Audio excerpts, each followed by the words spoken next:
Ya, kita berjumpa lagi, teman-teman, di pertemuan ke-6 dari 17 pertemuan. Nanti di bab ke-17 kita akan bahas emergency lifeboat atau SCOTI. Harus diapakan, karena itu adalah alat penolong buat kita yang masih di kapal, ya, bukan kita mengharapkan di darat, tetapi sesungguhnya kapal sudah dilengkapi dengan emergency lifeboat. Ya, memang tidak lazim dikatakan emergency lifeboat atau diesel lifeboat, tapi ternyata lifeboat banyak nggak jalan. Ya, nanti kita bahas di bab ke-17. Ada paling nggak ada 8 emergency dan 8 barang-barang yang disuplai tidak genuine tapi tidak baru, ya. Itu kita bahas di situ. Ini kita lihat aktivitas 2 tugboat yang sangat berpasangan, ya, ketika membantu manuver kapal yang panjang. Ya. Kapal panjangnya 150 meter lebih akan dibantu minimal oleh 2 tugboat. Itu tertuang dalam undang-undang pelayaran, ya. Jadi memang resmi. Baik, ya, teman-teman seprofesi maritim, saya ingin menyapa Anda yang di darat maupun di kapal Indonesia, dari Sabang sampai Merauke, dari Miangas sampai Rote. Itulah wilayah kita. Di Asia mungkin ada yang masih di Jepang, China, Malaysia, Singapura, Brunei, dan teman-teman banyak sekali yang dari Arab, di Kuwait, Dubai, Ras Tanura, dari Uni Emirat Arab, dan lain-lainnya. Di Afrika, ya ingin menyapa juga di Mesir, Nigeria, Madagaskar, ya, di Amerika, di Tacoma, Panama, Amerika Latin, di Australia dan Eropa, ya, teman-teman yang di Belanda, Italia, Laut Tengah, dan lain-lainnya yang sangat kami banggakan. Tentu Anda adalah SPW Amandemen 2010 dan tetap mengemban Undang-Undang Nomor 17 2008. Baiklah, selamat pagi. Assalamualaikum warahmatullahi wabarakatuh. Salam sehat, sukses, dan sejahtera buat Anda semua. Izin saya memperkenalkan diri bagi teman-teman yang belum mengenal, ya, karena begitu banyaknya. Saya sebagai marine engineer, sebagai marine spesialis, marine surveyor, juga manajer operasi, dosen ilmu pelayaran, penulis buku ajar maritim. Ini bukan kebanggaan, tapi penting saya ingin menyampaikan, memperkenalkan diri, ya, bagi yang belum kenal. Kalau yang sudah pernah jadi pasti saya, ya, kira sudah jelas, ya. Buku ini yang saya kupas, ya, buku peraturan perbaikan untuk ATT 2 dan 1 yang diterbitkan di BP3IP. Nah, digabung dengan yang dari isi manajemen perawatan yang untuk umum, yang untuk kelas 3. Saya bahas lagi, secara garis besar, yaitu peranan general overhaul. Itu kalau ada penggantian crankshaft disebut general overhaul atau perbaikan menyeluruh. Ya, itu penting kita mengadakan crankshaft deflection, ya, untuk porosengkol, ya, dan lain-lain. Kita bisa lihat dan teman-teman bisa menyimak secara santai, ya. Oke. Inilah ada 8 emergency yang akan kita kupas di bab terakhir. Jadi diharapkan teman-teman bisa mengikuti semua, ya. Jadi ya tentu kita harapkan bisa subscribe dan like maupun share ke teman-teman yang lain. Paling tidak ya 10%, 20% Anda akan bertambah cerdas, pasti, ya. Kalau hanya targetnya 30% pasti bertambah cerdas. Kalau targetnya 100% ya harus belajar lebih giat lagi Inilah ya, ini tidak saya kupas lagi, tapi nanti di bab 13 akan dikupas tuntas. Emergency detail ini banyak sekali teman-teman, sudah sekitar 40 tahun yang lalu sudah ada manipulasi nozzle bekas disuplai sebagai barang baru. Adalah barang bekas, baru dipakai seminggu 2 minggu, sudah netes lagi, kemudian order ke anak buah, ya di skill lagi. Padahal seharusnya itu bertahan minimum setahun. Terus KKM tidak berani lagi minta ke kantor karena baru dicapai kemarin. Nah itulah tanda tanya ya.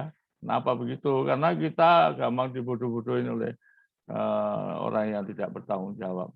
Ini perlu, ya tidak semua supplier seperti itu, tapi ada dan sudah berjalan puluhan tahun ya. Masuk yang di bawahnya itu saya mengalami semua ya.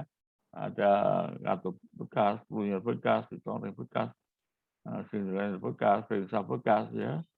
Dan ini luar biasa ini kalau dibiarkan khawatir berkembang. Nah, nanti di bab 17 akan kita kupas ya. Kita akan masuk, ini rekondisi tadi, akan masuk di, ini sudah tahu semua, ketika alma mater saya. Kemudian seperti halnya ini, poros engkol ini bisa dengan kata kasarnya dipalsukan ya, barang bekas dipoles menjadi barang baru, disuplai secara baru ya. Saya mengalami tahun 96. Nah, ini poros engkol untuk 8 silinder ganti baru. Nanti sejarahnya cukup panjang. Biro klasifikasi tidak mengizinkan item-item kelas tanpa prosedur yang legal. Jadi ada juga yang barang bekas, tapi kita nyatakan memang bekas. Tetapi biro klasifikasi minta surat-suratnya, ternyata nggak ada ya, tidak berani ya. Waktu itu kelasnya ABS. Tentu bendera kelas internasional nggak mudah menurut saya. Jangan sampai berbuat ini item kelas ya.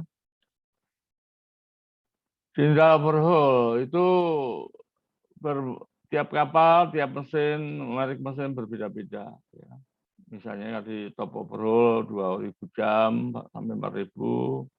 Kalau sudah 8.000 jam itu major ya. Tentu major yang melakukan bisa meneliti, mengukur, menganalisa. Kalau sudah 24 jam ya itulah waktunya GO ya. General overhaul, bukan penyakit GO, tapi ini harus dikembalikan lagi, berusaha semaksimal mungkin kondisi mesin menjadi 90% paling tidak. Oke, apa yang diperiksa waktu JO ya, seluruh top overhaul itu menjadi bagian general overhaul. Seluruh major overhaul adalah menjadi bagian general overhaul. Jadi cukup rumit, khususnya waktu penggantian poros engkol. Saya tidak berpanjang lebar, tapi semua kekuatan baut-baut pun juga kalau perlu dibawa ke kalibrasi di darat gitu ya. Dan itu karena baut metal jalan itu kalau patah, udah risikonya bisa merambat ke metal dan poros engkol. Oke, perawatannya lebih bagus, Anda melakukan perawatan yang baik supaya jangan sampai terjadi general overhaul ya. Minyak lumas dirawat baik-baik. Kenapa? Karena poros engkol itu harganya separuh dari mesin ya. Kalau generator ya mesin generator, kalau mesin induk ya mesin induk. Separuh atau sama dengan 1/4 harga kapal. Kalau itu single ya, mesin induk single. Ini harus dijaga baik-baik. Nah, diharapkan selama 25 tahun tidak ada penggantian poros engkol ya. Nah, rembet kemana-mana. Saya kepingin bicara panjang lebar, tapi ya keterbatasan supaya jangan berhenti di satu tempat ya. Baik, perawatannya ikuti saja perawatan sesuai dengan manual instruction book ya, dan prosedur-prosedur perawatan tentu kita harus konsekuen karena kita merawat barang mahal ya. Nah, kalau mesin induk itu harganya separuh dari harga kapal.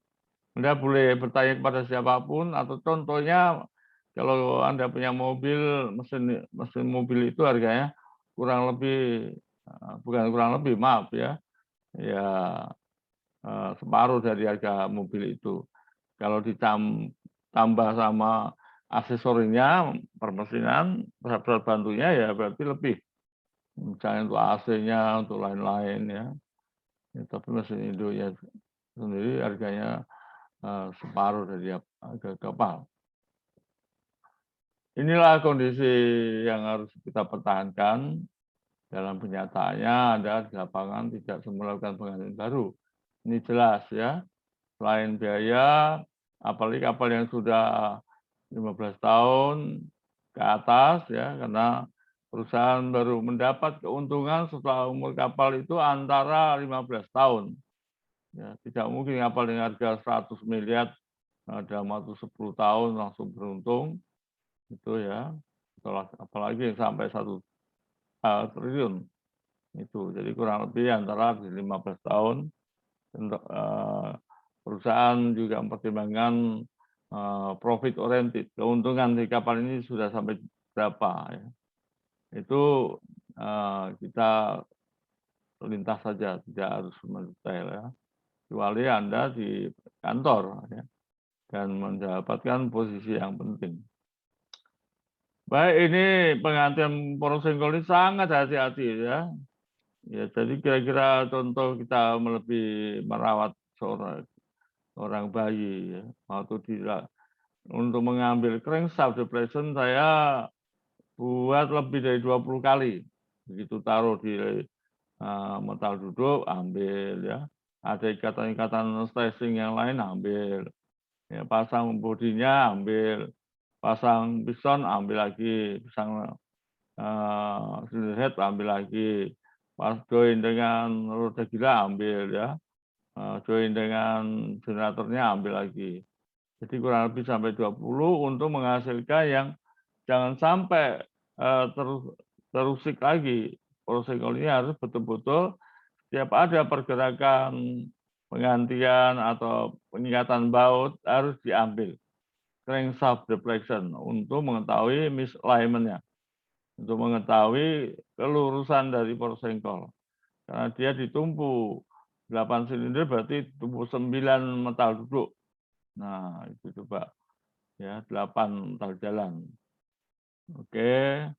Nah, ini contohnya sekejap mata pun tidak saya tinggalkan waktu masang silinder ini.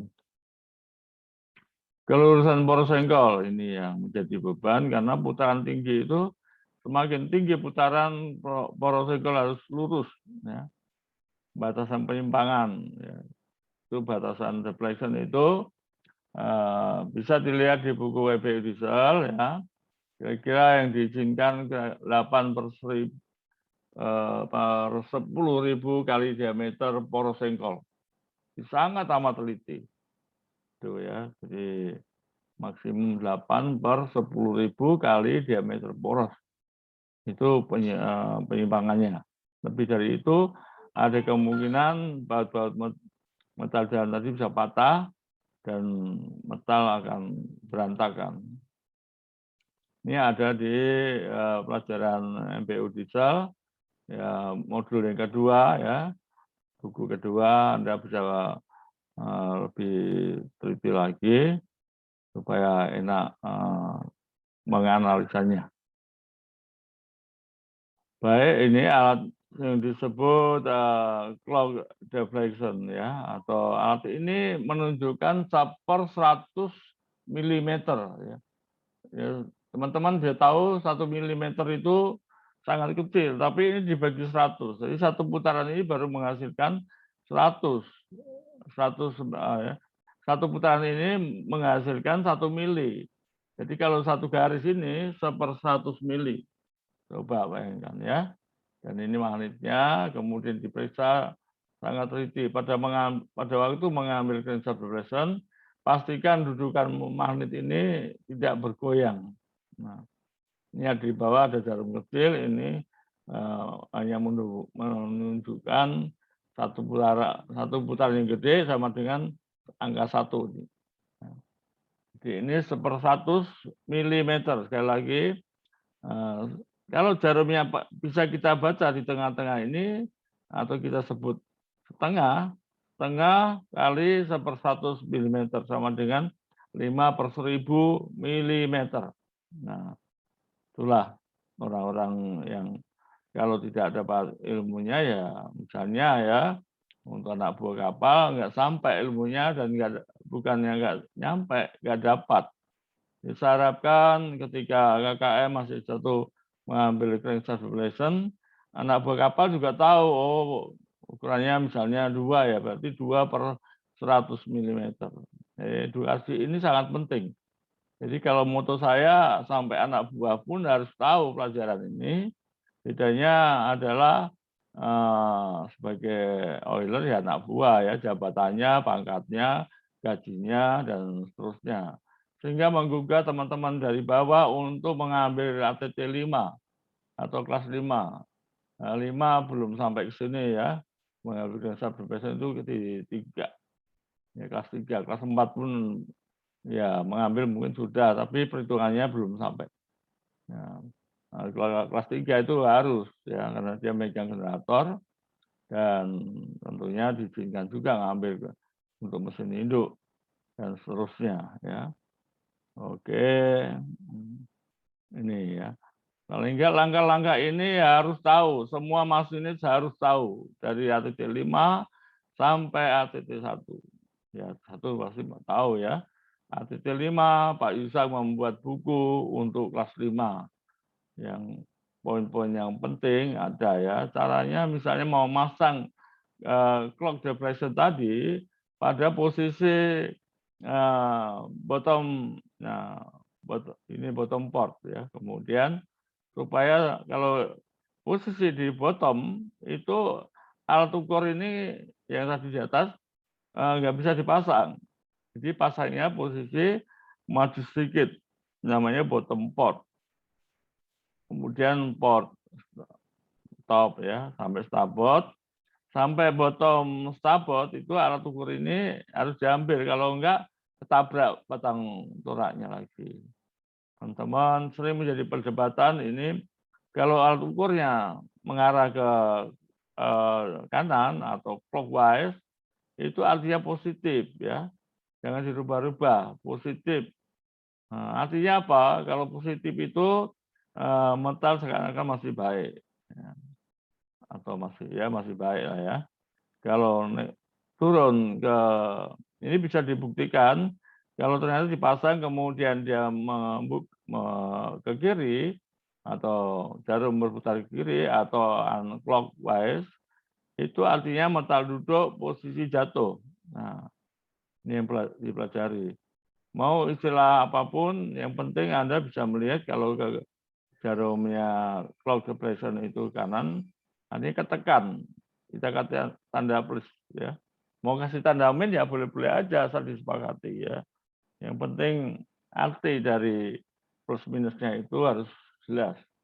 Ini sering menjadi perdebatan dosen, apalagi yang prakteknya kurang ya. Kurang atau tidak sama sekali. Ini yang penting alat ukur ini sangat teliti, sangat membantu kita ya untuk memeriksa ada as yang panjang dan mendapat tekanan 8 silinder. Tentu tiap silinder berbeda-beda. Baik ya, ini coba ya dengan ini generator 4 tak atau ya kira-kira 2000 horsepower ke bawah, seperti inilah yang digambar di atas. Ya, pakai magnet langsung nempel. Tapi nanti Anda juga bisa melihat, kalau ini manusia nggak bisa masuk ke sini, ya satu orang aja nggak bisa, kecuali bayi mungkin ya masuk. Nah kemudian, nah ini bentuknya, ya hati-hati, ini sudah banyak kejadian. Kalau pada saat ambil crankshaft deflection harus patuh dengan masinis 3 atau masinis jaga, karena ada ini diturun dengan alat tongkat ya. Jadi pada saat sini lagi mengambil ukuran, di seberang sana niatnya baik, bersih-bersih ruang engkol. Tapi begitu diputar engkolnya, dia bisa ketepit antara pinggiran bawah liner sama crankshaft, akhirnya patah tangannya ya. Jangan sampai terjadi, tapi ada yang terjadi ya. Nah ini kemudian clock untuk besar, mesin besar ini. Coba ukurnya panjang ya. Saya bisa lihat selanjutnya. Kalau clock ini mesin 2 ini lagi mengambil clock tadi, ya. Ini di depan mesin 2 dan di belakang ini bisa 7 orang atau 8 orang berdiri berdempetan sini. Saya bisa bayangkan mesinnya 2 tak ini. Dan di atas kepala ini bisa dipasang lagi papan 2 jejer ya. Dan tentu bisa berdiri 8 orang lagi. Nah, 16 orang ya.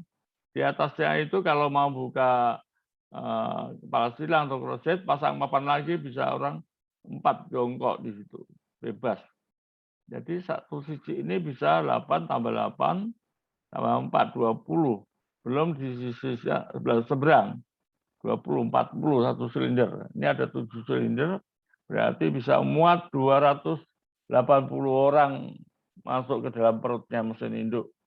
Ya, saya nggak percaya kenyataan seperti itu. Jadi kira-kira 2 kompi bisa masuk di dalam perutnya mesin induk 20.000 horsepower suser. Ya. Ini kekayaan kita tentu nggak boleh sombong. Ini yang pintar ya yang membuat mesin ini. Termasuk ya maker-maker itu para insinyur yang menekunin membuat mesin. Ini mesin buatan tahun 75. Baik, ini second engineer ya. Ya, kalau ada yang kenal yang namanya ya sekarang jadi dosen di BPIP untuk Suherman, kalau ada yang kenal. Nah, waktu itu menjadi second engineer, kemudian di kapal berikutnya jadi chief engineer. Ya. Oke, persiapan sedang berhenti. Dan ini sudah dibahas di dalam buku kedua, jadi saya lompati aja. Oke, persiapan pastikan, tentukan. Jadi nggak semudah orang membayangkan, oh tinggal ukur aja. Oh enak aja ya, perhatian. Putaran harus dilakukan searah jarum jam. Ini peringatan. Tidak boleh mundur. Kalau diukur pengukuran yang mesin 4 tak maupun 2 tak sudah muter, jangan diputar mundur karena metal jalan, metal duduk itu seluruh mesin tidak sama posisinya. Ya. Dilarang melakukan putaran membalik. Maka akan berubah hasil dari pengukuran itu. Pastikan alat ukur selalu dalam kondisi terawat baik ya, jangan sampai jatuh atau pemasangan. Pastikan juga kalau depression tepat. Ya. Putar ring luar ya. Jadi kalau itu ini sudah dijelaskan di buku kedua, tapi ini kita ulang sedikit dan pastikan ya alat ukur itu tidak bergoyang. Pengukuran melalui yang bagus melalui firing order sehingga kita tidak lari ya. Nomor 1, nomor 3 atau nomor 5 pilih yang mana. Kalau itu 6 silinder ya. Kalau 7, 8 beda. 7 atau 8 hanya satu firing order, nggak ada gembarnya. Kalau 6 ada sampai 3 urutan. Nah, ini teman-teman pada saat kita membuat ukuran ini, di samping alat pengukuran ini untuk pemilik kapal, juga KKM bertanggung jawab kepada kelas. Jadi segala waktu diperiksa oleh biro klasifikasi, kita sudah punya data. Oleh karena itu data-data ini sangat penting. Kalau kita membuat analisa nggak punya data, namanya bukan analisa ya, angan-angan aja itu. Jadi data itu tidak mudah untuk mendapatkannya, baik perhitungannya maupun angka-angka yang dihasilkan dari analisa tadi. Dan selanjutnya untuk KKM yang kelas 1 diteliti dengan sungguh-sungguh. Contohnya seperti ini, kalau hasil dari poros sengkol itu ambil alignment-nya sampai tinggi ya, sampai lebih dari porosnya ini ya 8/10.000 kali diameter poros, ini ada potensi bisa patah ini, asnya patah. Ya, kalau teman-teman mau lihat as patah itu di dekat Suntar ya, di Suntar dekat sebelah timurnya BPJP ada satu bengkel yang besar ya.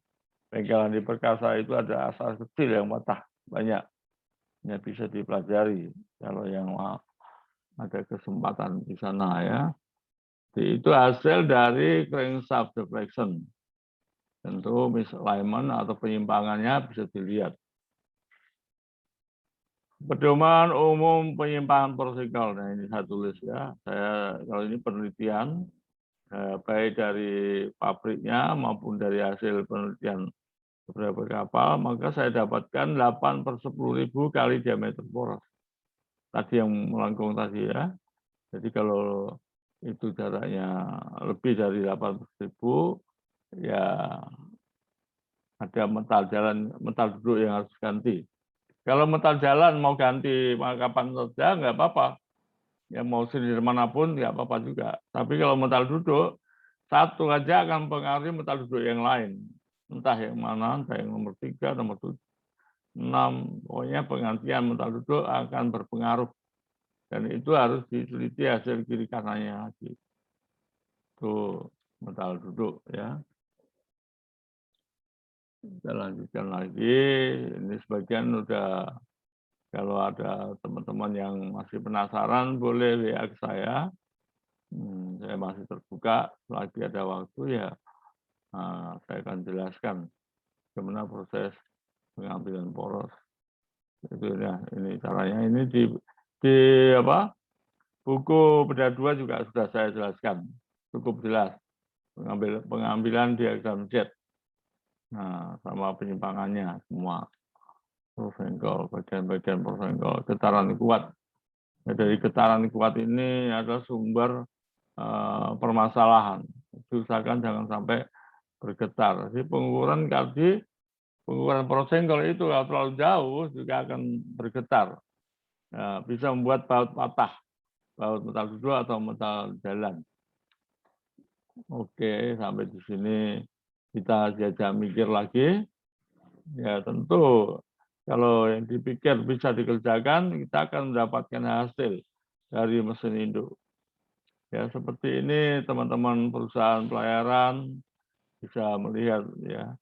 Memang semua punya tanggung jawab masing-masing, tapi janganlah sampai lepas tangan menyilahkan barang yang pemilik kapal dengan harga baru, padahal barang itu merekondisi dengan harga 1/10-nya, kira-kira gitu ya.